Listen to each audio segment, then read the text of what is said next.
Don't be stupid. It's that camera. This one? It's that Yeah, camera? no, it's that one. It's this one? Yeah.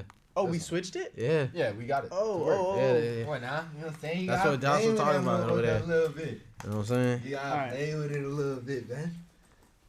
You gotta play with it a little bit, young bull. Hey, hold on. Sheesh. How we doing? Sweet. Ah wee. Yo, this is going to piss me off. It being so far. Word. I look goofy with the headphones on. Alright. Bro, I probably look dumb as hell. Yeah. I never wear headphones. What's good, y'all? This is the Kaizen Podcast. You already know I'm one of your hosts, Kelvin. It's Josh. And today we got the one, the only Benjamin Yes, Healy. sir. You know, Yes, sir. Sacred Heart's very own. He's another multi just like us. He's Mhm. actually, you know, one of the faster athletes on the team. Hey, bro. And, you We know, call him Unk, by the way, too. You know what I'm saying? I gotta put that in there. We get, yeah. And, you know, I guess he's on the podcast just like Rafi was. Share his journey, share his story.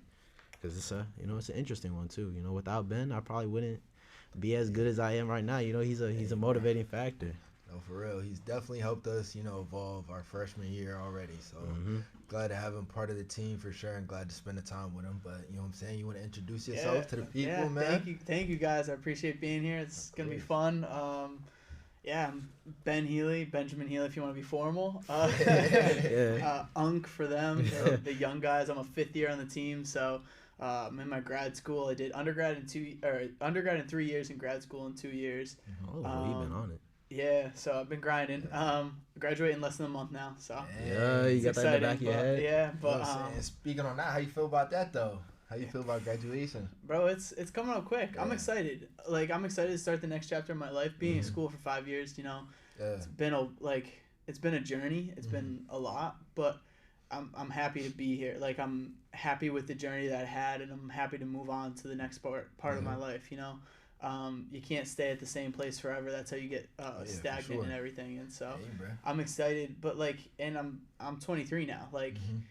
I've had my child life and everything, and I'm excited to be an adult. So Yeah. I yeah. mean, that's why the name of the podcast is Kaizen for a reason. Continuous improvement. man. Exactly. It's a Yeah, Japanese bro. philosophy. Yeah, you introduced that last time with Rafi. I like that, bro. Mhm. I liked how you guys named it. That I was just listening to it earlier. So Yeah, you know, it's fine, you know. Yeah. So it's just like, what initially drew you to the sport of track and field? Yeah. So I mean, like I was thinking about this earlier. Like as a kid, like I always was just competing, you know, and whatever it was, sports, like baseball, basketball, a little soccer, not really much. Karate I did as a kid, Oh, like karate, anything, okay. you know. Oh, Hey, I was a brown belt. Little- Stop Hey, playing. bro, you know what I'm saying? Yeah, I was used a to brown get belt, active you in know. karate too, man. It was You more, it was know? kung fu though. Oh my It god. was- mine was taekwondo. Okay. Yeah. Okay, I did taekwondo for a little, and then Yeah. I mainly did karate for the longest. I think was karate taekwondo. You baby. might got me on there. Bro, it was. I mean, I was a kid. Like, Yeah. like Yeah. as much as it was cool, Yeah, that I boy was was a kid. taking everybody down. But you had that competitive nature. Yeah, so I was always competing and everything, and then so like really when I was young, I don't even remember what drew me to it, but like just racing, you know, like always trying to race in like gym class and everything. And I'm one of 5 kids. I got 3 brothers and 1 sister. So Where do you rank in that? Your oldest, middle? oh, I'm direct Middle? middle. I got Okay. 1 older sister, 1 older brother, and then 2 younger brothers. So it's always a fight for something at the So- house. And but yeah, I mean, I was always competing, and I just remember like one day, I don't even know what it was.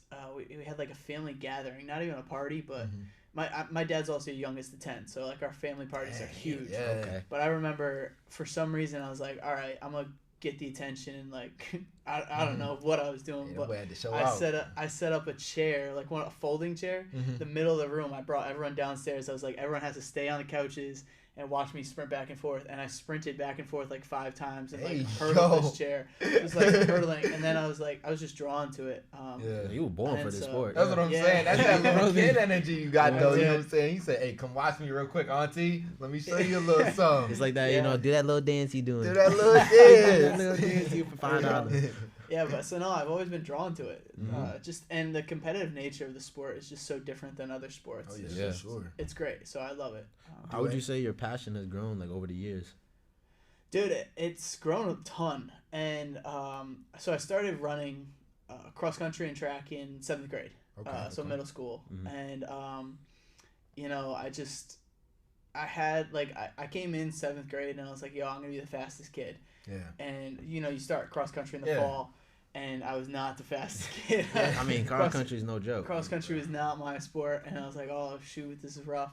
Then we don't have a winter indoor season at middle school, and so I went to the spring season and they had cuts, and I was like, all right. So I talked to my parents. I was like, I got to figure out what I'm gonna do, like how I'm gonna make it on this team. Yeah. I decided jumps was probably it. I was always had a little bit of bounce to me and everything, and so I made it on as a long jumper on the team, a long jump, high jump, and like some sprints and everything. But so that's really where I started in the jumps, and then.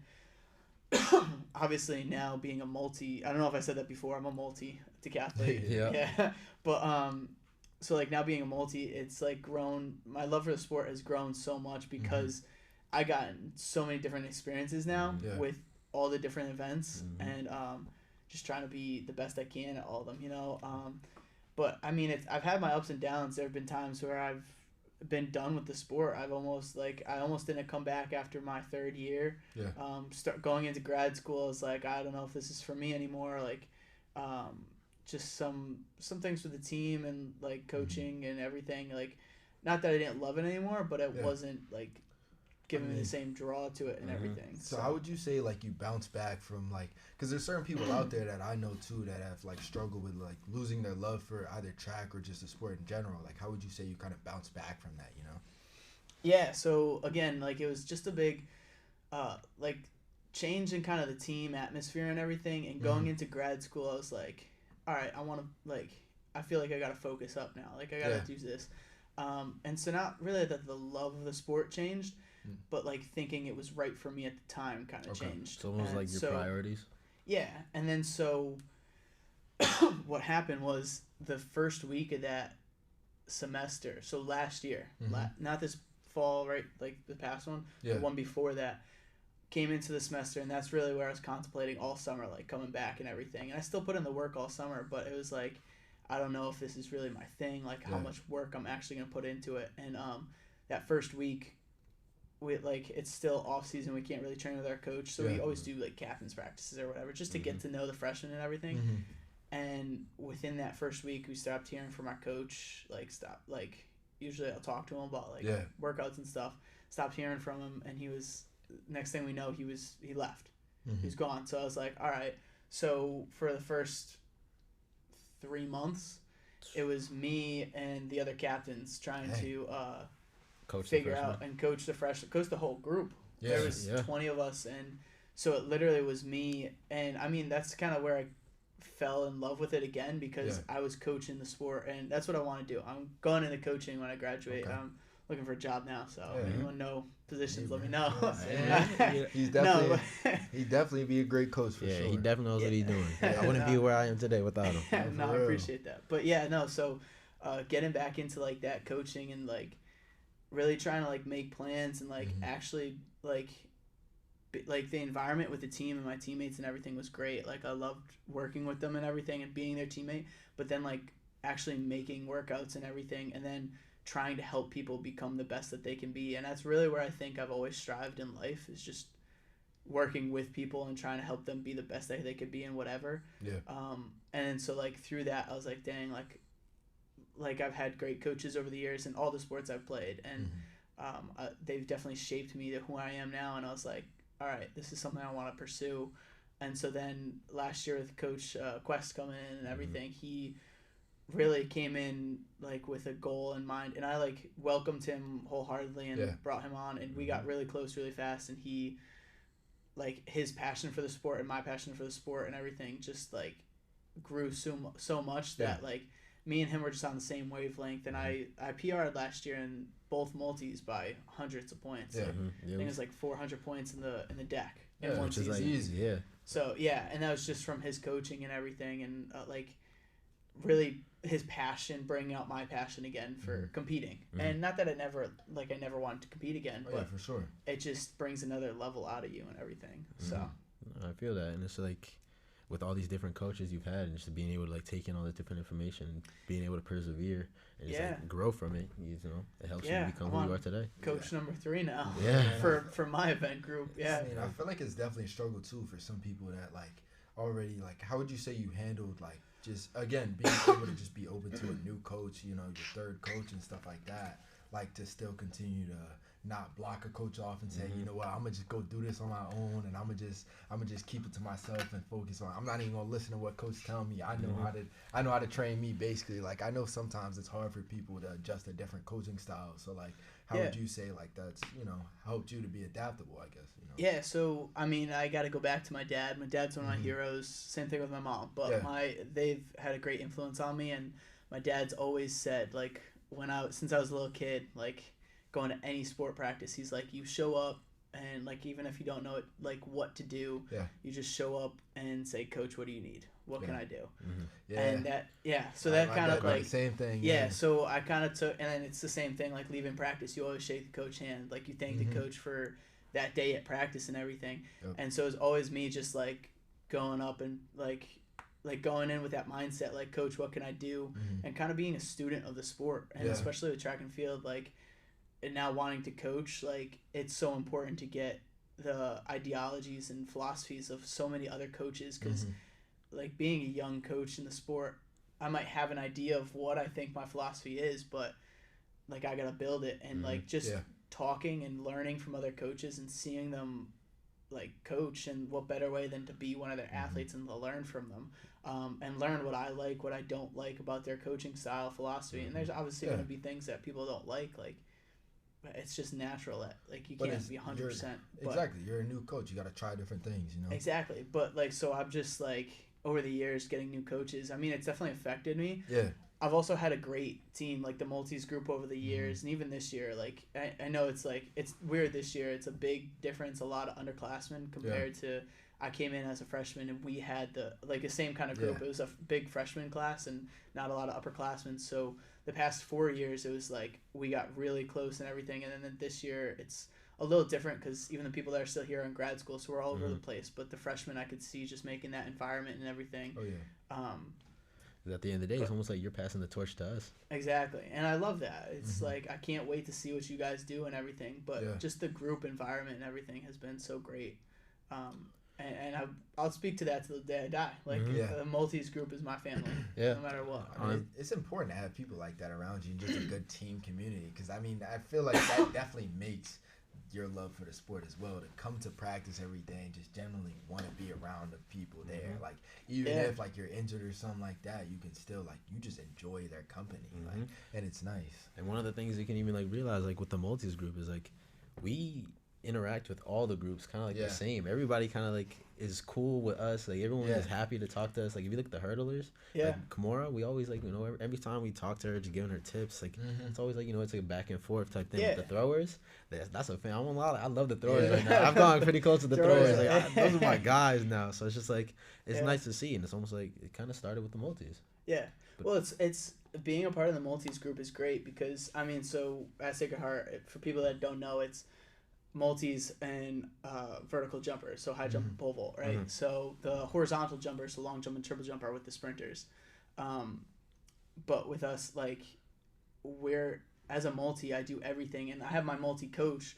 But it's a little easier to kind of interact and to bond with people, because when you just sprint, all right, it's a little more difficult to be like, all right, like, John, what was your 1500 like? Like, I'm a 100 runner. I don't understand what you're talking about in the 15. I don't run any lap race. Like, there's not really.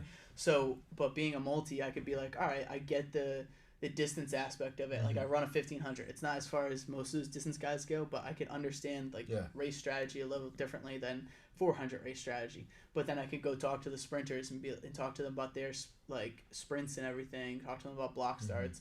Go to the throwers and interact with them, and the throwers always have a lot of energy. Yeah, like, I don't know what it is with them, but, like, they just bring it. And it's just like, it carries on, like, you know, it affects you, but it's like, it builds you up. But it's just great being able to, like, go talk to, and that makes it easy, like, going to talk to each group and everything. And then you start to create the bond and the relationship on a different level, like being close to them and everything. Yeah, and I mean, it's definitely a blessing to be a multi in general, because you have an endless pool of people that you can just dig into. And then exactly. You're like, oh, boom, I can go ask him, and him. Any one of the throwers, okay, can you give me a little tips just to help this? Then go to the sprinters. Oh, watch me do this rep. Then I mean, even this past week, like, I was at shot put discus, and I was like, Coach Wiz wasn't around. He was jumping around between the other events and everything.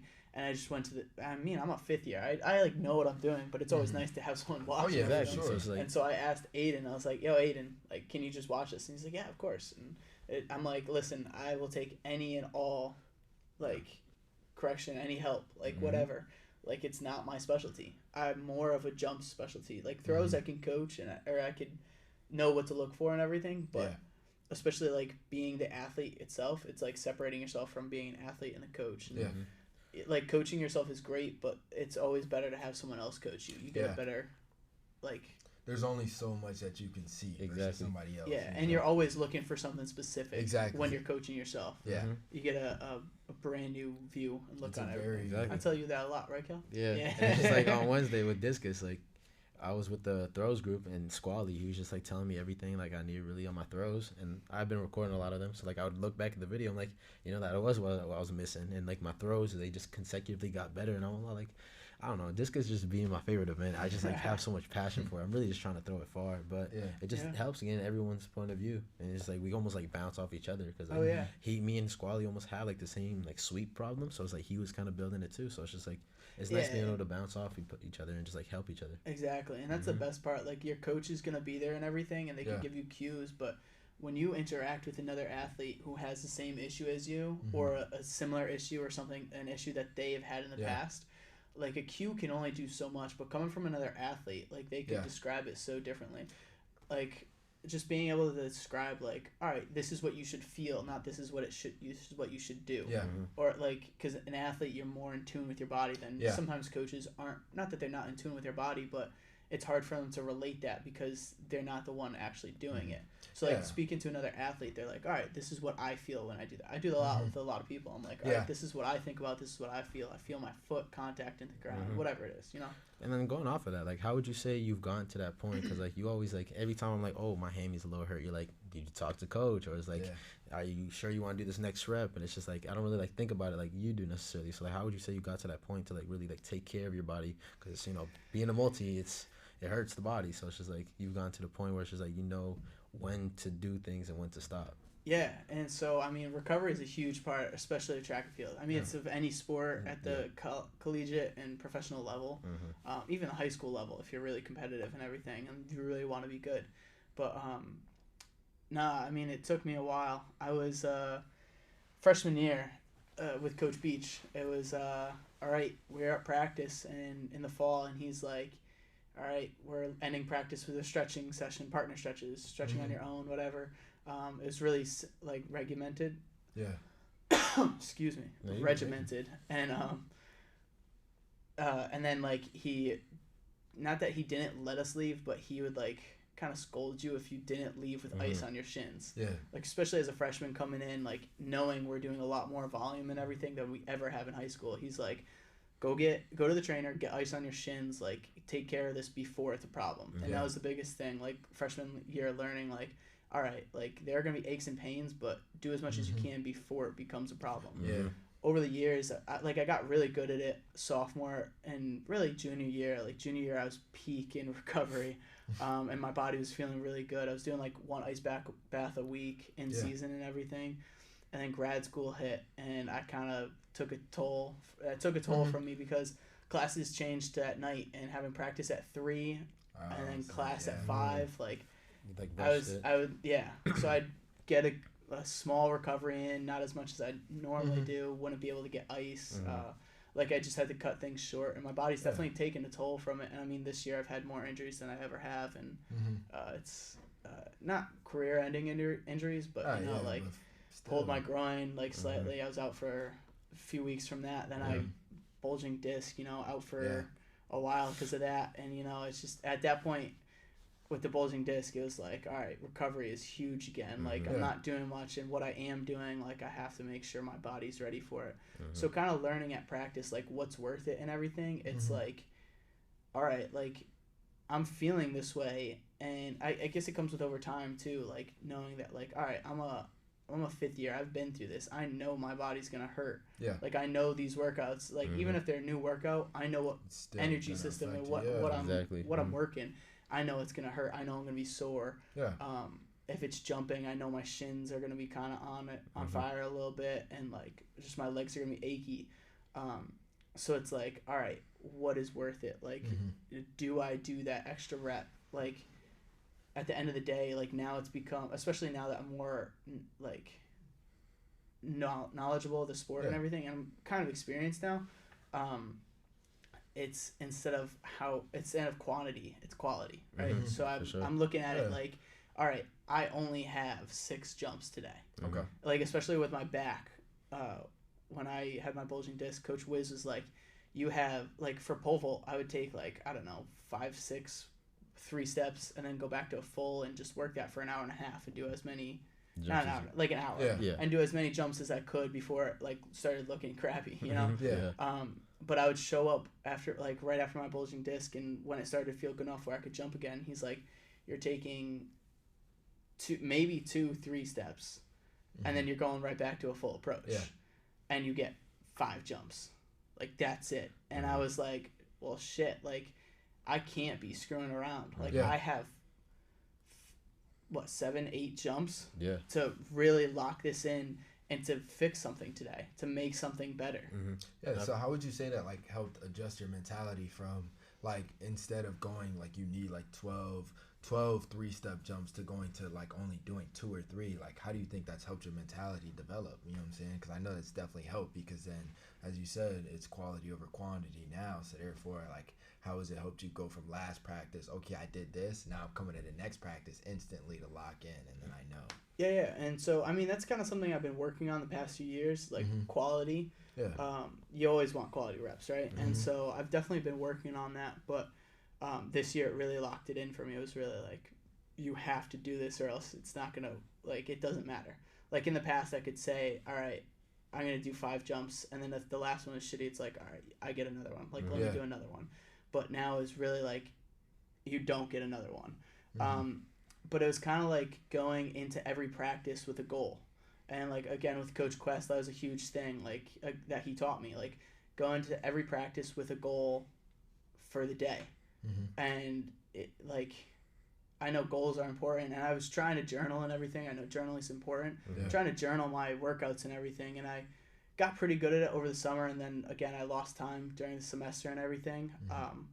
But I'd always mentally journal. And I was like, all right, I'm coming into practice with this goal in mind, and I'm going to do this today. And if I got it right on even 1 rep out of, the 6 reps that I did, I would, as soon as I finished that rep, I would talk to Coach. And even sometimes before, like, if it was pole vault, if I did something right and I heard him, like, yes, that's it. Like, I'd land and I'd kind of sit in the pit and I'd review that in my head, how it felt, what I did. I was pushing my arms up, keeping them away, swinging fully, and how it was different. Because, I mean, that's the biggest thing, and especially for all, like, young athletes, it's different is not always bad. Like, especially when you're trying to learn something new, if you get too comfortable with doing shit the same way, it's like, you're never going to get better, because at a certain point you're doing it wrong. If you're doing it over and over again the same way, you're doing it wrong. Like, you have to do something different to get better. That was like one of the things that Coach Quest would always say is like, I'd rather you make 100 mistakes than the same mistake 100 times. Yeah, and that was a big quote from me that I took from him. Like, 100 different things, and that's a huge thing. Like, as long as you're trying, like, that shows effort. If you're doing the same thing wrong 100 times, there's something there. That like, are you really trying? Do you really want to be there? Are you really trying? And sometimes there's a mental block or a physical block, but you get, like, if you could see that you're trying. There's a difference when you could see that you're trying and you're making the same mistake, because typically something else will happen, or something good or bad, but there's, like, again, it's just to make that. the same mistake continuously. Is like, really, I guess at some point it's just almost like you kind of just gotta look back, take a step back, and look at yourself, because a lot of people, I noticed, like, a lot of people, like, tend to, like, blame the coach before blaming themselves. And it's like, actually, I was talking to an athlete today, and it's just like, he finally, like, came to, like, the realization where it's like, you know, maybe I am what was wrong, and it's just like, he admitted it, and that was, like, the first step. He apologized, and it's just like, and it's nice to see that it took a while, and he thinks it's too late to, I guess, fix those bridges. But it's just like, sometimes, how would you, like, say you can get an athlete to, I guess, just, like, open their eyes and help them realize, like, it's not always the coach's fault. It goes back and forth. Like, as Yeah, much it's as a two-way street, bro. exactly. Yeah. Mm-hmm. Yeah, and I don't know how I'm gonna tackle that as a new coach next year. Like Yeah. that's a tough thing for me to think about, but I've never had to do it. I've seen it happen, and it's rough. It's tough, but at a certain point, it's like, all right, what, like, you're here. Like, as an athlete, you're here. If you're blaming someone else other than yourself, like, not even saying that you're doing something wrong, but if you're blaming someone else, you're wrong. Yeah. Like, it's all come back to you. Even if, like, if you did, I'm not saying here, but, like, if athlete A went to school B, right? And they went there and it just wasn't the right fit for them, that's on them. They made that decision. Like, at the end of the day, you made your bed, now lay in it, right? Yeah. And that's not anything against It's you. not negative, It's called a learning process, right? You got to learn, and you got to make mistakes to learn. Yeah. And that's the biggest thing. In life and in track, it goes back and forth, bro. Yeah. I mean, I am a transfer. Like, that was, I did go to school A, and it just wasn't right for me. So now here I'm at school B, and, like, actually, I wanted to go to Boston University, like, so bad for some reason. I don't know why. I just really, and I actually ended up getting, I didn't get in for as a transfer, and I ended up coming here, and it's just like, I'm glad I did, honestly. Like, I don't think I don't regret any choices I've made. I've honestly enjoyed every experience I've had here, and, like, I've become a better person, better athlete because of it. Yeah. It may have taken a while, we're here 2 weeks from conferences, and now I'm starting to, like, things are really, like, moving in the right direction, but it's just like I just gotta continue that boat. So it's just like it's only up from here. Yeah. And you gotta keep in mind, like, you are a sophomore, but it's your first year at a Division I level, and it's a different story and everything. And not that you are a freshman, but you're a freshman to the Division I level. It takes time to adjust, and typically a freshman year for anyone, a first year for anyone at that level, like, there's a lot of adjustments that gotta be made. Like, I think Rafi touched upon it, but there's a lot of things you gotta learn. And it's like, sure, I may have done that freshman year, but it's like when I came in with, like, Coach Quest into the fall, he was expressing it was almost like this is your first year of, like, really hard training. But it's just like, honestly, like, it truly was. And, like, I was already a sophomore, but, like, that was my first year training with so much volume and so in depthly, whereas, like, I really had to, like, lock in with, like, the rehab, and it's like they call it prehab for a reason. It's like, why wait for a problem? Why wait for a problem to, like, go see the athletic trainer when you can just, like, see them continuously and make sure your body's right, make sure your body's moving. Like, I saw you today before practice in the AT's room. Just like, get the body right, get your blood moving, and get outside of practice. Feel good during your warm up. Especially after the multi last week. Yeah, still trying to recover from that deck. Yeah, bro, me too. I texted Erica that night we finished the multi, and I was like, hey, I just finished a multi. I will be in multiple times this week. Like, there are things.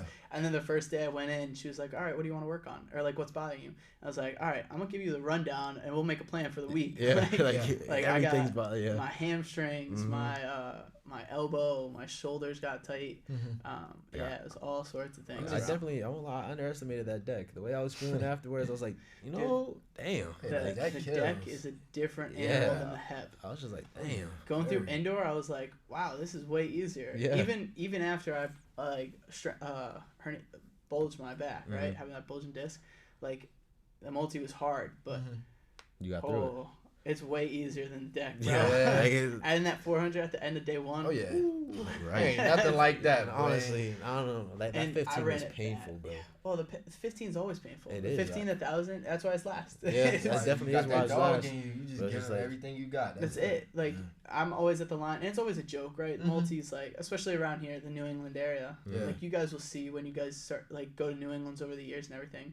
Since my freshman year, it's always been like, all right, step on the line, and everyone, or, like, getting ready for the line, and everyone's like, all right, so if we all walk this. We did say that this weekend. Yeah, they say it all the time, and it's just a joke. But, like, at the end of the day, like, you gotta hammer that event. Like, there's nothing else you're gonna lose. It's gonna hurt if you run it slow. It's gonna hurt if you run it fast. Yeah. So run it fast and make it worth it. That's what I did last year. Like, I PR'd by 13 seconds in that New England. That's insane. Because I just was like, I was 50 points behind second place, and I was like, I'm just gonna give it my all. There's no reason I can't, like, kill this right now. And I was dead afterwards. Yeah, like, there was the kid, he's from Roger Williams. He had a crazy PR in Jav. He threw 51 meters, and he said like his PR was like 41, 42. So that's Oh, like crazy. that's huge. It was Yeah. a huge PR, and like he passed his last 2 throws, and he immediately got ready for the 15 because like Yeah. he's a distance runner. But when I tell you like in those conditions, it was impressive. He ran a 4:34, and it was just Yeah, like wow.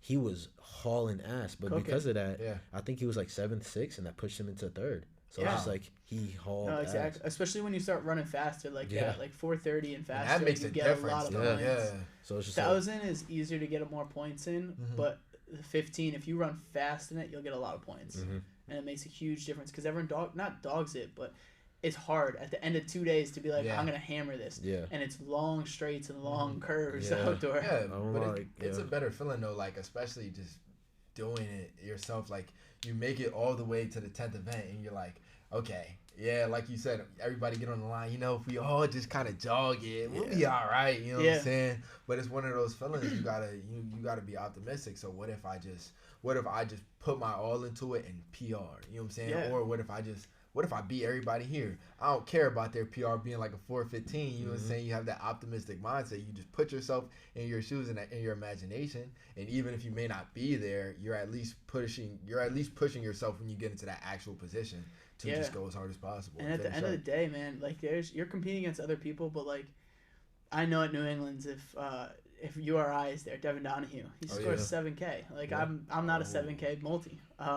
Scored 6250 last year, and that was great deck. And this past weekend I scored 6090 something or 6040 something, and very conservative kind of deck and everything. But for me to score 6K on a conservative kind of easy day and Right. everything, like I did some good things and everything.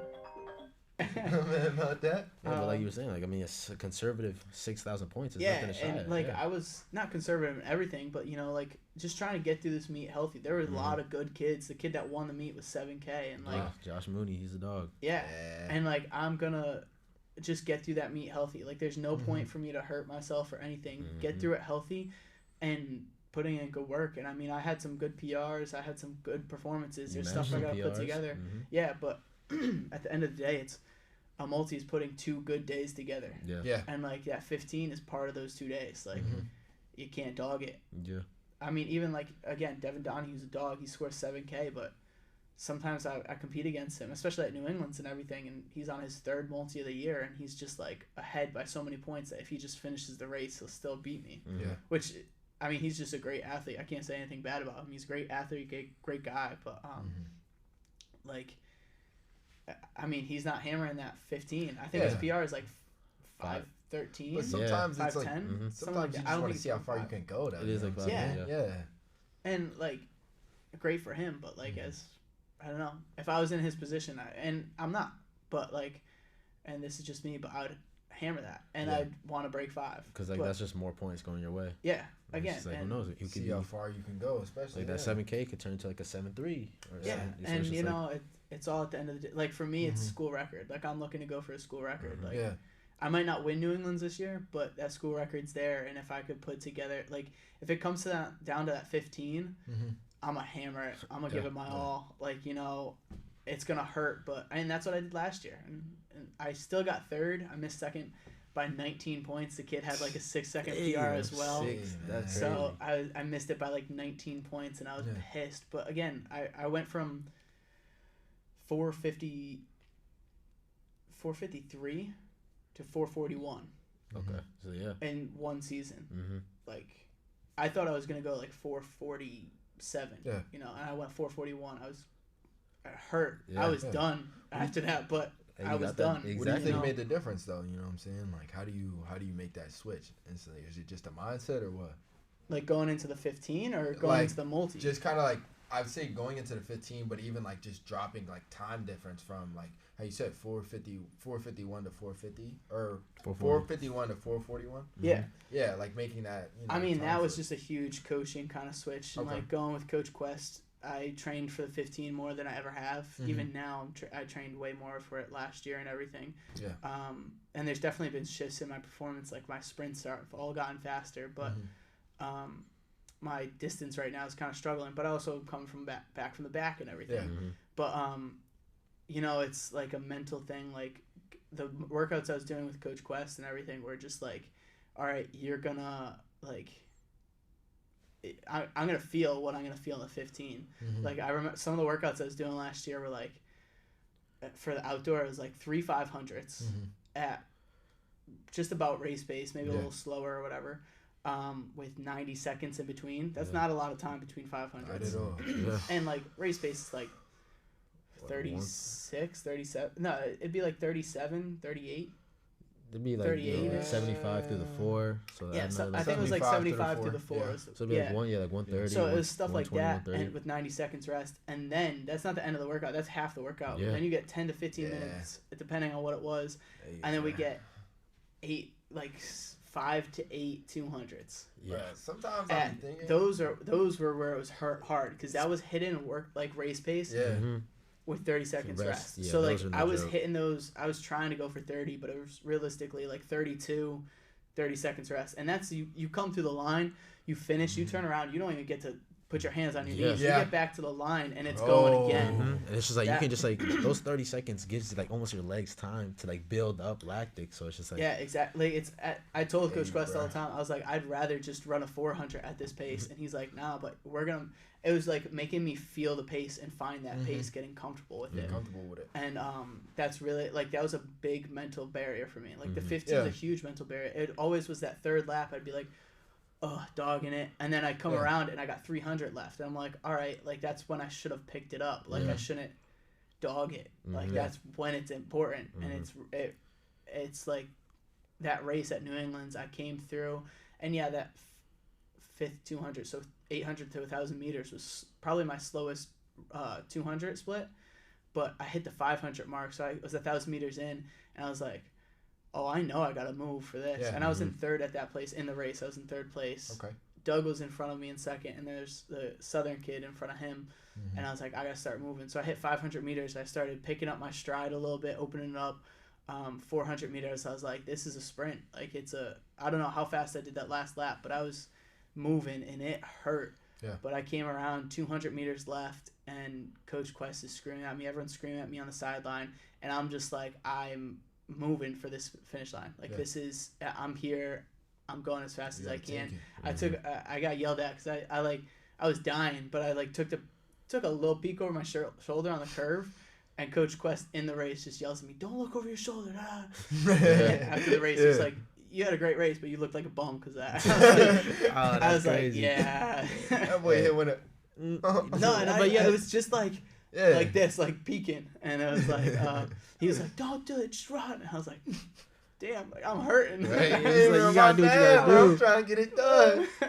Even like going back to the deck, how would you say like your mindset is after each event? Because like that's probably one of the biggest things decathletes have to worry about. It's like you had a slow race in the one, you just gotta forget about it, go to the long, and just compete. And it's just like being able to reset after each event. Yeah. I was talking to Coach Wiss once. It's like, he had an athlete. Sometimes he'd get like, obviously you have a bad event in the deck, then you gotta just reset. But then sometimes like, even if you're too hyped, that honestly could also hurt you. It's like you don't want to be too high, you don't want to be too low. You want to be able to reset after each event and just like get into the next one. Yeah, so I mean that's a big thing. I talked to Coach Wiz about this earlier this year, and it's resetting. Like no matter what it is, there's highs and lows, and you got to be able to get back to neutral. You have to figure out how you can just be in neutral, like in competition mode. So like, I mean, this weekend I had a great the 100 I PR'd by almost 0.2. I went from 11.21 last year to 11.03. Yeah. Oh, wow. You're gonna break sub 11 soon. Yeah, huge PR. I saw, and it was win legal, and I was like, I was ecstatic. Yeah. Like I was just blowing up so much. But then, and Coach Wiz wasn't even there, so I really had I had no one to kind of bring me down. Like Coach Crowley was there, but she was jumping between me and Maddie, so she had to go help Maddie with high jump. Yeah. I had to go to long jump and be like, all right, let me figure this out, and just take a second and get myself I could be happy about it, but you just got to forget it. Not even forget it, but you have to reset yourself back into whatever that competition moment is, whatever your competition attitude is. And it takes a long time, and it's hard for people to do, especially, I mean, it's hard when you do bad, and it's even harder when you do good. Yeah. Because when you do bad, you're like, oh shit, and sometimes it helps people. It's like, all right, I'm gonna do better now. I'm gonna get back these points or whatever. But when you do good, you're like, oh shit, that's awesome, and you get all hyped, Mm-hmm. and you get overexcited, and you start doing things all crazy because you're like just you got a bunch of adrenaline and everything, and that's not a bad thing. But you got to learn how to harness it. It's like it's just there's no easy way to do it, but it's just learning how to get back to neutral. Mm-hmm. And I think one of the big things for me is like learning at practice, Yeah. like having a good rep and being like, all right, this is awesome, but or like having a good jump. Rep of anything, sprint, jump, throw, whatever, and be like, oh yeah, and joking around, like getting hype, and then getting in the circle on the runway on the track, and just being like, all right, how am I gonna execute this one again? How, like, if that one felt great, how am I gonna do that again? Again, quality, like just and I mean, guess that's kind of what my focus is. Like I get back to quality. Like if I can focus and perform. Like how I know I can, like just execute that rep how I know I can. Like I get on the runway, there's a checklist of things, like there's a ton of cues you could think about, and a lot of young athletes will think about too many things at once. Me as a somewhat seasoned athlete, and I say somewhat because as a multi I've only done so 6, many 7? Something like that. Like I haven't done over 10 multis, so like technically not experienced. Like I'm an experienced track athlete but not multi. But being like that semi-experienced, like I've gotten all these cues. I've kind of gotten comfortable with my runway approaches and everything. So I get on the runway, I'm like, all right, I'm gonna push out. Like if I'm working on pushing out and getting my feet down at the end, I'm like, I'm gonna push out hard and make this right, and then that will come together. So I know if I do this right, I don't have to worry about anything else in the runway. I can trust my steps and everything. And then I'm thinking about the next thing. I'm like, all right, get my feet down. All right, if that happens, then I'm like, all right, hold it in the air, like get up. So it's like a checklist, but it's just like setting that one thing in your mind. Like, all right, this is what I'm gonna do. So like resetting myself back to normal and everything. I get, even after a bad rep of anything or execution of anything, I'm like, whoa, all right, that sucked. You know, just. But I guess like going back to I guess how you were talking about almost being in tune with your body. Like one of the things that Coach Quest even brought on is like how he would ask you like how did you feel, and he wouldn't take like I don't know for an answer. So I always say like the importance of like just being able to feel every sensation of every rep. So it's like after you do a rep, you like you know what to work on, and like, you don't have to rely on cameras so much like so many people do. So it's just like. I'm not many people do. Okay, I'm not saying I had a lot of shit go. Hey, like today, I had a good hurdle workout, but it's like I didn't record. It was just and like you didn't record anything. Yeah, right? just like I didn't record anything. Yeah, that was good, and like, you had a good hurdle practice. It's just like I've been trying to like almost like focus on like feeling it. And the points are sticking. And that's hard for young people, like young athletes to do. It took me a long time to get comfortable, but again, going through that recovery stuff and really focusing on it helps. It like really helps. Excuse me, and like then being able to make the changes, like if I'm able to feel my recovery, like how I'm recovering myself, then I'm like, all right, if he's saying this cue, all right, I'm gonna do that. And if a cue doesn't make sense to me, I kind of talk it through with whatever coach I'm working with. I'm like, all right, so this is what you mean, and I make it make sense for me because I'm very in tune with my body, I'd say. So a lot of cues I like to kind of like not make myself, but like put it in a way that I'll understand. So like with the hurdles and indoor, like I was really struggling. I was reaching to the hurdle and everything instead of kind of getting that cut step and pushing back and everything. And so right before New England's, when I had a pretty great race, not my best by any means, but again coming back from everything, it was a pretty good race that I've had all season. But like right before that, I was like going over Coach Wiz cues and everything, and I was like, I need to do this. Like, I think I'm going to think about it this way. It was like, I think I'm going to think about driving my knee through my foot backwards and, like, getting that push and angle back on the last step. And, like, in the past with Coach Quest, it was, like, running through that hurdle. And that's what I was trying to think of, but that cue wasn't working anymore. And so now it was just, like, me figuring out what the next cue was. It's the same thing I needed to work on, but it was a different way of me kind of understanding it. I mean, I think that comes attest to as well, like you being able to adjust to different styles of coaching as well, because you could have easily been like closed off and said, you know what, I'm going to figure it out on my own, but actually listening to somebody else, like even having a good team around you to like, somebody watch you and say, and then another athlete like Kelvin could tell me, oh, you just got to do this for your hurdles, versus coach telling me something. It just sounds different from somebody doing it with me right now. You know what I'm saying? Yeah. Versus, No, exactly. You know, but having that is just definitely very beneficial. I'm not gonna lie, it's helped me a lot too, for sure. Yeah, and it's tough. It's being in tune with your body is tough. Yeah. It's not easy. Yeah. I feel like that's probably one of the biggest pros of this team is like, you know, we have Josh here's a hurdle specialist, and then we have like Langston's good with the throw. So it's like, you know, depending what we're doing, it's just like, all right, Josh is telling me a few things that helps me a lot with my hurdles, and like I'll tell Lang things that helps him out, and then Ben tells me a lot. And, like Ben, you know, he literally is like a coach. Like when it comes to being a captain, like Ben's the captain. So it's just like I'm Unk, bro. Yeah, like, you know, but like, hey, it's an example though. That's just like that's kind of yeah, and I mean that's the thing. Like I never want, like, as good as I want to be, and like I joke around with you guys all the time, and I'm like, oh, I'm gonna beat you, like beat me in this, but like I really mean it, like beat me in this, like I'm trying to help you be the best you can, because like if you challenge me, I'm gonna challenge you, but I don't just want it to be a competition. Like that's what that's what literal competition is for. At practice, it's to replicate competition, but you get a controlled environment, and you still have to be competitive. Like these reps are competitive. But that's why I'm always like, I'm trying to make you guys better and everything, and like coach you through it, but also get a little competitive with you guys to kind of teach you, like, again, like this, what's the difference between competition and practice? It really isn't much. Like you got to find that zone where you could just execute. Because I feel like if you can't even like compete with your own teammate, then it's hard to really be able to be competitive with somebody else, because you don't even know that person. If you can't just be competitive with your own friend or something like that, then it's really hard to just learn how to lose or even win against somebody random. And especially like I remember, well, I think it was like our first meeting. I came in, I was like, it was like our first like actual multis meeting. I told Coach Quest, I was like, I said something, I was like, oh yeah.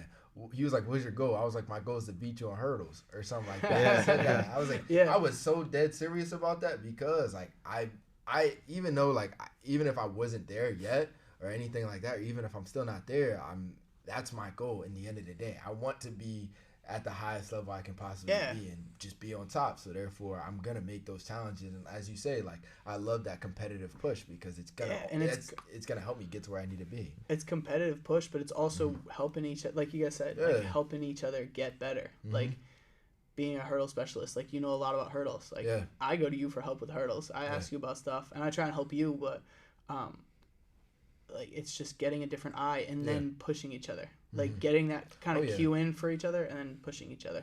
It's like we've talked about it on the podcast before. I've even talked about it with you. It's like my mental toughness hasn't always been there, and it's like it's been on the growing side. And like watching you and Maddie like do the workouts sometimes even on your own, it's just like it helps me almost like it just like it's motivating in a way. It's like when we were doing those 250s, like those were the fastest 250s I've ever run, and it was just like because like I was chasing you, and it was almost like you were holding me to it. It's like I'd be on the line. It's just like, damn, like we're about to go, and then you're like 3, 2, and it's just like, ah, shit, and it's just like, you know, but I got them done, and it's just like, and you hold it too. It's like, oh, the rest is 12 minutes. It's 12 minutes, like 10 minutes left. We getting on that line. It's just like you gotta prepare now. We getting ready, and you just like, so being able to, I guess, like push myself off of you, just like it helps, and it's just like I've grown that mental toughness just because like you already have it. So it's just like I'm slowly getting there. It's tough, and like getting back on the line in time is real tough. And that's something I learned from my internship. Like I'm a coach at a school, right? And so my job is timing people and making sure their rest is on. So I'm telling people when they got 30 seconds left, I'm telling people if they got their spikes off in between reps, if it's like 10 minutes or whatever, I'm like, you got 3 minutes left. You got to get your spikes on. And then when there's a minute left, I'm like, all right, get over it on line. Like, make your way there now. It's tough being an athlete. Like, I have a hard time doing it by myself. When you guys are here with me, like when we're doing workouts together and everything, it's way easier because then I'm still that person. I'm like, all right, let's get on the line. Like, we have to get there. Get your spikes on, everything.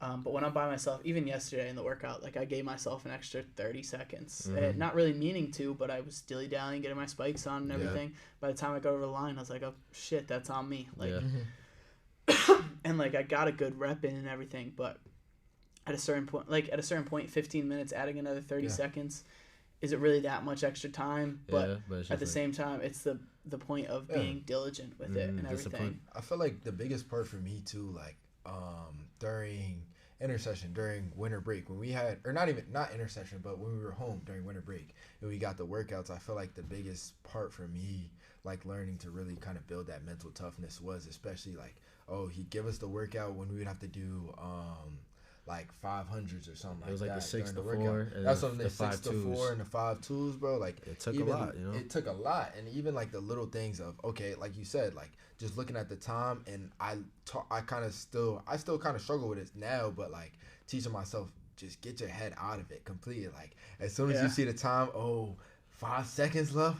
Oh, start complaining. Oh my God, I really don't want to do this. You know what I'm saying? You start complaining. That's what I'm saying. But you just gotta like, okay, bro, just take a quick breath, count to 3, and then go. You know what I'm saying? Yeah, one of my favorite things that I've learned in my internship, it's not even like an actual like thing I've learned, but one of the favorite things that they said, especially in the fall, because that's like heavy volume training and everything.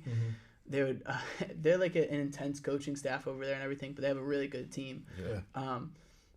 When they're doing like tempos and stuff, or like just a workout, they'll be like, they'd say to me, "Oh, he got sad." I was like, "What?" And they're like, "You could see in that you rep." said that, Yeah, they're like, "You could see in that rep when he gave up, when it got hard, and he was like, all right, I'm not pushing anymore," or when whoever it was, and it was funny. And then they'd go and tell the athlete, they'd be like, "Yo, why are you getting so sad in the rep?" Like, da da da. And I was like, oh, shit, because that's not a coaching thing that I was used to at all. Yeah. But those kids, like, I mean, it takes them a minute. They're like, oh, what? What do you mean? Like, da da da. And then all of a sudden, they're like, oh, shit, I can't be fucking up. Like, I don't know if I'm supposed to swear. My fault.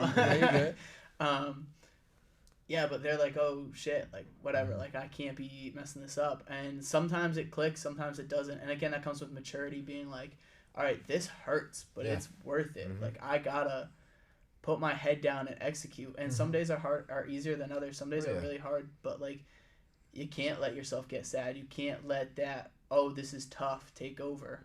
Like, you gotta push. And in those workouts, like you guys are talking about, the rest is the hardest part. Being able to keep yourself mentally strong through that rest and not think about, oh, this sucks. Oh, I don't want to do this. Like, if you could get through the rest and be like, all right, next one. That's the best. Like, some of the hardest workouts I've had, I'm like counting the reps, and if it's like 8, I'm like, all right, I'm at rep 3 now. No, but so I go up. I go, this is rep 1, this is rep 2, 3, 4. Once I get to 4, I count down. I'm like, all right, this is 5. So I only have 3 left. Yeah, I start doing that too. And so it makes it easier, because it's like, all right, I don't want to waste this. Like, I have to make these count. And at a certain point, like, if you're doing stuff good, and like, especially if you're doing like a volume workout, and if you're hitting the reps hard and everything, and by the end you crap out, it's like, say it's the 200s at 33 or whatever, or 32 with 30 seconds rest. If I have 8 of them, if I get to rep 5 on the first one on pace, the first time I'm doing it, and then I like crap out and I'm like hitting way slower times, the next time I'm like, all right, I'm getting a rep 6, I'm getting rep 7, and sometimes we'll add 2 reps in, and it's like, oh shit, like, I can do this. That's what I'm saying. Even when we would do like the 8 200s, we was running those like 26 easy. We was like, I remember that first group was moving. It's just like, I don't lie, I remember this one workout. I remember it was 8 200s. On after rep 7, I literally just collapsed. I went to the ground. I was like, I'm done. I'm done. And I'm just like, and then I remember there's a picture of us, right? I was just like, no, and I was just like, pull that picture up. Someone has it. You have it? Yeah, I think I have it. I'll put it up here. Yeah, it's like all of us dead. That was, I don't know why. Like, I've done that workout multiple times, and that day something was off with me. Wasn't it raining too, I think? Or no, it was just another one. It was like the 8s. But I remember like Jeremy was like, he like slapped me on my back, and he's just like, you're not done. Get up. And he picked me up, and it's like, I got through 8. And I remember another time we had to do those 8 200s where everybody's just dying again. And he's like, it's rep 7, and the coach goes, just like, all right, if you guys all hit pace on this one, we're done. And everybody was moving. Everybody was moving. It was just like, bro, that make everybody have extra energy, bro. All right, literally, we have 20 seconds left to break. We're like, nah, let's go right now. Like, let's just run it right now, bro. And that's the thing, like, if you, like, especially as a coach, if you see that your athletes are working hard and they're not dogging it, and it just is hard, like, you got to give them that slack sometimes. And like, if it's quality, you take the quality over the quantity. Yeah, I agree. But yeah, no, that workout was tough. Yeah, man. I mean, that one time, like, that workout hurts, but that one time, like, you know that feeling. If you ever done like a tempo workout, if you're listening to this, you ever done a tempo workout, and like you starting to see, like, you get that tunnel vision. It's all like all black. You only see this. Like, you could see like an outline, like first person or something. It's like it's like a video game or a movie when it's like flashbang. It's like whoa, and like you're walking around and like I could hear people, and those conversations were so like diluted and everything. I was like, I can't do anything. Like I could, or especially when you're running, you don't hear anything around. It's just like when we finish on like that other end, like walking across was just like almost, like that, like Silent Hill, like that one video of the guy, like he's just running in fog. He's just like, it's like, all right, the meme where it's just like, bro that doesn't have a car after the function's over, and it's just him like running through the fog. That's literally how you feel like walking across the field. You're like, damn. It's crazy. Yeah, and it's just almost and like your legs are locked up, so you're not even walking, you're hobbling. And it's just almost like you want that walk to last forever, because it's like, as soon as you get over there, it's back to going. It's just like, but it's like, Hey, bro. I remember Coach Quest built up the first Friday workout, bro. He would tell us, hey, bro, just get ready. Yeah. What we doing on Friday, Coach? First Friday workout? Well, it was 3 800s and a 4, bro. I remember that thing to this day. It was 3 and a 4. I think it was 3 8s and a 5. Yeah, I swear. No, it was a 4. It was a 4? It was 3 8s and a 4, because we had dropped down each time, and then the 4 was at like 75, and I remember you ran like 60 something. Yeah, okay. No, you went. No, I didn't hit 75. No, the pace was 70, but you ran faster than that. No shot. Yeah, bro. you did. I think you did. I remember that. It was 3 8s. See, 3 I'm pretty 8s good and a at 4, bro. I know that first workout because I was working with Coach Quest all summer, and like just like getting my summer training in, and like, he like told me, he's like, this first workout on Friday, I'm gonna make it hard because I'm gonna make them know that they're a Division I program. Like, this is not something that you can mess around with. And I know our workout was hard, and the jumpers workout was real hard. Didn't they have to do like the workout around the track or something? Or were they it was like a circuit. With like what's it called, like the Hell's track Mile or something like that? You just like go in a circle, and it's like each 100 is like a different thing. Each 50, I think it was. 50? Okay. But it was like crazy. Like Coach Quest made it. It was hard, and he made it hard on purpose. But he named it after Owen Nassani, kid, the high jumper, high jump record holder. Yeah. I think he tied the indoor record. Yeah. Indoor record, outdoor tie. Yeah. But he was. It was just a dog workout, and but again, it was that one to kind of be like, all right, you're at a Division I program. This is gonna be hard, like, and if you didn't do any summer training, that's on you. Yeah. How would you say summer training plays like a role? Because like, I don't lie, like I dogged last summer, and it's like kicking me in the ass now. But like now I know, and it's just like it's not happening this summer. Yeah, I mean, summer training. Like, I've always done summer training, and kind of taken it seriously and everything, but it was a different experience this year. Like, really being in tune, getting Coach Quest, who was like, I was talking to him like I was reaching out and everything, and being like, hey, like, what's this? And I live right by school, so I was on the track here and working out here and everything. But like, getting those summer workouts in, it's a different animal. It gets you ready for the season and everything. And like, I was probably, like, I've always been a fit and athletic kid. Yeah. I was the most fit I've ever been this summer and like in the fall. And like, I look at pictures, like, I don't really take progress pictures or anything like that, but like, I take pictures with the shirt off. And like, me in August, September, I was like shredded. I was yoked. I put on like 8 pounds of muscle this summer, 8 to 10 pounds of muscle this summer because of how much work I was doing. I was also watching my, like, I was taking creatine, watching my protein intake and everything. Like, I was trying to gain a little bit of weight, but I was like shredded, like jacked. I think of like, you're big and you're yoked and everything. Yeah. Shredded. I was lean and like toned. You were perfect. Like, I was like, wow. And like, I look back and everything, and I was just like the most fit I've ever been, and it made that fall training and everything so much easier. The fall workouts so much easier. They were still tough, but like. So much easier, and it set my year up so great. And again, unfortunately, I've had those injuries, the groin and then the back and everything that set me back. But like, really, in like February, I looked at a picture, I looked at myself in the mirror or something, and I was like, oh shit, like, I'm not, like, I was still in shape, but I was like, I'm not where I was this summer. And again, that's a testament to like me not being able to train at the same level, but that was hard. Like, and so then like the past few weeks, like, since I've been back to it normally, like, I've been working my ass off, and I've gotten back to like, not where I was, but like my fitness level has gotten back to there, because once you get to that fitness level, it's easier to kind of get back to there, Yeah. especially if you maintain a certain level of fitness. For sure. So yeah, I mean, I definitely like getting that fitness level and everything. Like that's what the summer's for. Just get your fitness level up over the summer so you can train at a higher level throughout the year. And like and that might be different for sprinters than it is, but like as a multi, like you're using your whole body for everything. Like any athlete, you just have to get fit, but as a multi, I was getting like everywhere. My whole body you have to actually move around, work different body parts. You can't just focus on one specific area. Yeah. Like even when I remember, like just thinking back at fall training, man, I was so out of shape. I remember like the first captain's practice.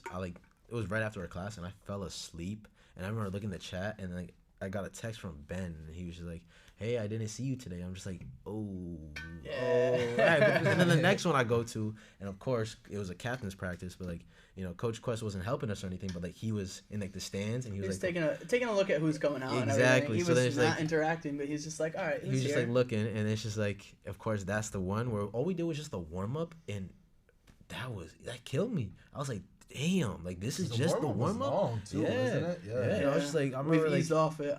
But now we're in competition season. Well, yeah, that's different. But like in the fall, like, because I remember like our warm up probably should be longer still, but like it's supposed to get you warm. Like you're supposed to get your muscles hot. If you're not after the warm up, you didn't do enough. Like if you're not sweating, your muscles are not warm, especially as a sprinter. You're not ready to sprint. And it's just like, shout out Jeremy, but like I remember after that first like warm up, me and him are both over the fence. We're just like, damn, this is just the warm up. What's the workout? We're like, damn, what's the workout? It's every year the freshmen come in and you'll see them like we're doing the warm up, and it's like they're running in the middle of it to their bags, getting water. They're like chugging water, and you're like, oh, the jump rope. I forgot about that. Oh my god, I forgot about that. Burpees that was too. doo-doo. And then where you had to slam the medicine ball and stuff like that too. I think that was fall training was no joke. Now that I'm thinking about that, that was crazy. So fall training is just a little bit of an extension of the summer, especially if you don't do enough summer like fitness training.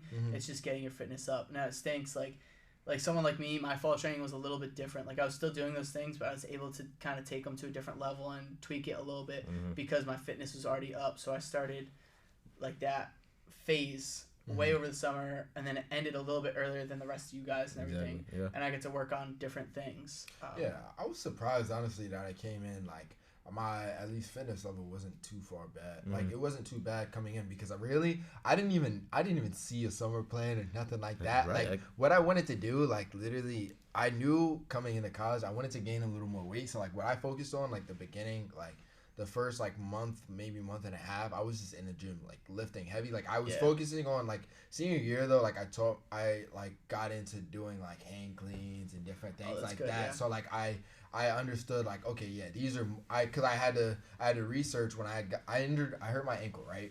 And basically during that time I like got into more strength training and stuff, and I understood, okay, what's really gonna help build the power and certain things and tracks. So then I tried to learn how to do all those certain movements. But then like during the summer leading into that, I was still kind of doing certain movements like that. But then also I just wanted to focus on building weight. And then I finally included like on the back half, I just started running a little more. But I was surprised I didn't come in like, oh, I was about to die or something like that. You know what I'm saying? Well, I mean, especially as a freshman, something's better than nothing. Yeah. Like if any kids that are listening that are going into college, like just do something over the summer. Like something regimented. Like you could go play basketball and swim and whatever, but go for a run every now and then. Go strength train a little bit. Like it's tough, but yeah. So how much did you weigh senior year of high school? I like finally reached like, so I was always kind of like senior year kind of coming in. I was like 165 to 165 to like 167 right there, and then I finally wanted to. It's already bigger than Ben. Yeah, I wanted to get to like a stable 170, so then I finally got to a stable 170. Yeah. And then I was actually sitting at 170, and I would maybe, if I like lost weight from like in track season, I'd go down to like a 167, but 167 to 170. Yeah. And then I finally got up to 175, and I stayed at that range. So now I'm like 177, 176. I think maybe next year, I don't know. We'll see if I go up to 180, but I don't even know. I feel if like I have to, you're though. probably at a good point right That's now. what I'm saying. Yeah, I'm not trying to push it. Yeah, at a certain point, it becomes strength to weight ratios. Exactly. Yeah. Like how much you can weight you can move. Yeah. At a whatever weight you are. Oh yeah, no. So like for sure. it's all a ratio. So you like elite is like 2 to 1. So you're Mm-hmm. moving twice as much as you weigh. So if you weigh 100 pounds, you're squatting 200 pounds, right? Mm-hmm. Something like that. So that's what I was, but like this summer I gained weight. I Mm-hmm. wanted to. I wasn't small, but I wasn't like big where I Yeah. wanted to be. Like, so I came in freshman year 145 ish. Mm-hmm. Like I was small, a tiny kid, and I really didn't grow too much. Like I'm And how probably the much you weigh same height. So now I'm like I haven't weighed myself in a while, but like once I came in the fall like 173. Okay. So like over the years it kind of went up. The past 2 years it was like 160 to 165. The highest I ever got was like 168, and that was me weighing myself during the middle of the day. Like you're supposed to weigh yourself in the morning. Yeah. Like that's the best time to. Yeah. But like so I was like around 160 to 165 really. And so this summer I was like I'm just putting on like straight muscle. Like I don't want to do anything else. Yeah. Like I want to get faster and everything, but I want to put on a little Yeah, that weight. was my whole goal. And so I got to like 173 my max, and I was like feeling good, feeling strong and everything. When you weigh more, like your weight is gonna go up. Like you're just able to lift more. Yeah. But that's why you see like a lot of big guys, like if they cut, like if they lose a lot of weight, their strength to weight ratios go up because they'll lose a lot of weight but maintain, as long as they're doing the right muscle, stuff, they'll maintain the muscle and the strength to lift that mass. Yeah. So that's why like a lot of like, even if you see like, and I'm not trying to be mean or anything, but like an obese person, like 300 pounds or whatever, they're strong as anything move weight, because they are just like, they have to. They're walking around with 300 pounds on them all day, all the time. So they're able to move that like weight. If they do a healthy cut and everything and get down to 250, they're still probably going to be able to squat the same amount, again, as long as they're doing the right things. Yeah. Sometimes you don't get it like that precise and everything, and you lose a little of the weight. Yeah. But like They're still strong. You're still that's the thing. Yeah. But so again, at the end of the day, it's just strength to weight ratios. Like you could be, I probably still could be 145, but if I was putting up the same numbers I am, like this year when I was doing cleans like sets of 3 for 220, like at 225. Like that was big for me. Like that was the first time I ever got there this year. But like if I was to cut down 10 pounds and still be able to do that, like it's great. It's insane. Yeah, because I think I finally, when I got to junior year for me in high school, I had a situation where I gained a little more weight, and then I was peaked like body wise, but at the same time I noticed when I went to the deck, running the 15. Yeah, and that's it the affected thing. me very bad. Like I had no kick whatsoever. I completely lost that and everything. Because now you're carrying that weight too. Exactly. So, I felt it. Yeah, I felt it. That's the thing. Like you sacrificed, and yeah, my running probably has sacrificed a little bit this year because I gained that that weight, but it really has sacrificed more because of my back. But like I'm hoping to again run, like if I could run 4:45 in the 15, I'd be happy. If I want a PR, but if I could run 4:45 with me, gaining about 10 pounds and losing out on 3 months of running, really January, February, March, almost of like hard distance running workouts. And it's all about balancing it though, again, like you said, because I found out it's all about if you're actually still moving as you gain that weight too. Like you focus on doing the strength training, but then like during the summer I made sure I introduced the running on the back half because I wanted to hold on to that weight and then get my body adjusted to this weight again, so therefore now I can still run with it and I won't it'll help benefit me with the strength and sprinting and stuff, but then it won't completely mess me up for like the long distance, the 1,000 and certain things like that, you know. Yeah, no, definitely. So I guess it's like a little closing message. Let's see, how grateful are you for the sport of track and field? See, that's a tough one because it's gonna give me a job. Like it's gonna be my life. That's at least the goal and everything. So like I can't really put a number to it. Yeah, a number to it. Like I am eternally grateful. Like this has changed my life so much, and people keep asking me, and it's a tough thing to like. People keep saying like I've gotten it so many times. Last week was rough. I was getting like 5 times a day for a week straight. It was like graduation's coming up. What are you gonna do? Like, as like, do you have a job lined up? Blah, blah, blah. And I'm like, yeah, I'm excited for that part, but it's also nerve wracking. Yeah. Like 100%. the unknown and everything. But track has been a part of my life. I've been a track athlete since 7th grade, so 11 years. This is my 11th year as a track athlete. Like, it's just been great. I've got lifelong friends from it, like people who are going to be at my wedding, like all sorts of things. And I better get an invitation. I don't know about that. No. I'm saying, if you need me to be the priest, bro, I'll get the license. I'll be the yeah, Josh, I don't know if you're going to be the priest, bro. I got to, bro. You know what I'm saying? I got a guy, you know what I'm saying, that can teach me his ways real fast. And, yeah. Anyways. Let's move on. Moving on for that. No, but so at the end of the day, like, I'm eternally grateful. It's gonna be my life it's gonna be always a part of my life, and I can't really put a. You gonna instill it in your kids? They gonna be D1. Yeah. So that's the thing. Like, people always ask me, like, I would love for my kids to be track athletes, but you can't force them. I'm not gonna force it. Like, if they fall in love with like baseball or something like that, I'm gonna be like, all right, perfect. They're gonna be a star regardless. Yeah, bro. Golf. Yeah, easy. Hell, badminton. Shit, yo, you man. can get a demon. Like, you can get a scholarship for anything. Boom. Yeah. Boom. Bro, D1. if they like something, I'm just gonna help them be the best that they can at it. It doesn't have to be track. Yeah, I'd love it to be track. It's gonna be a part of my life, but I'm not gonna force my dreams onto your kids. Dreams onto my kids. Like, I've lived the best dream I could have. Like, I'd love to go pro, but it's not on the cards for me. I could keep training and see what happens, but I got other things in life that I gotta start worrying about and everything. And, for sure. So at the end of the day, like, my track career is coming to an end. Like, that's it. Like, I'm happy with it. I had a great track career, and I'm not, like, when I have kids, it's their lives.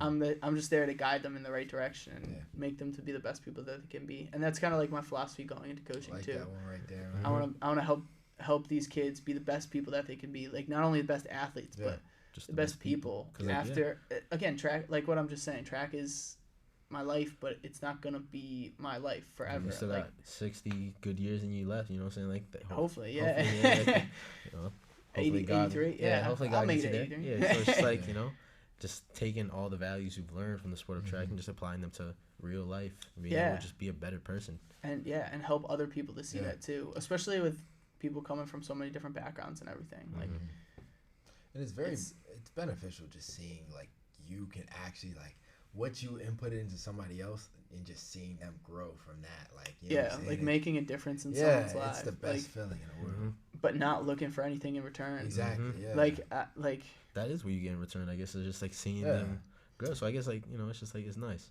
Yeah, but no, it is. It's so just. Your career might be coming to an end, but I'm grateful I got a little year out of you. I already told you before, I would love to have another year with you, man. It'd be fun. It would be great. And if I had another year of school, I would have thought about redshirting this year. Because COVID and everything, I never redshirted. So this is my I'm a senior athletically. But I never redshirted, so I still have that 5th year. Because of COVID, I have a 6th year. So, like, if I had more schooling, I would compete next year. Like, I would redshirt, especially with my back and everything. Like, I would have redshirted this outdoor and been like, I'm going to come back. Yeah. Like, I'm going to just completely start. And what? That's the thing. Like, I'd have to pick. Like, my program is ending. That's the thing. Like, if my program wasn't ending, I had another year of school itself, I'd be fine. But, like, starting another program, like. Oh, no.